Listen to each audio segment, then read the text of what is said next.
सगळे आश्वासक चेहरे पाहिल्यानंतर इतकं प्रसन्न व्हायला होतं. हे सभागृह आधी मुळात नितेशजी राणे यांना पाहिल्यानंतर आणि त्यांच्या सहकार्यांना पाहिल्यानंतर एक आश्वासन काय असू शकतं आणि आश्वासकपणा काय असू शकतो हे याचं एक मूर्तिमंत उदाहरण आहे असं मला इथे या ठिकाणी सांगावंसं वाटतं.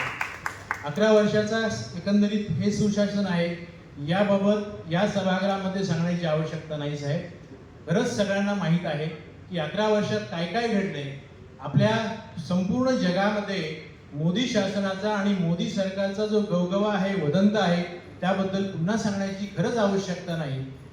मोदी शासन, मोदी सरकार आणि देशाचे पंतप्रधान मोदी यांचा संपूर्ण जगामध्ये वाजणारा डंका, देशाच्या कानाकोपऱ्यामध्ये वाजणारा डंका, यातून एकच निष्पन्न होतं आणि दिसून येतं की पुढच्या संपूर्ण कालावधीमध्ये एक भारत, आपलं संपूर्ण भारताची जनता एका मजबूत हातामध्ये आहे.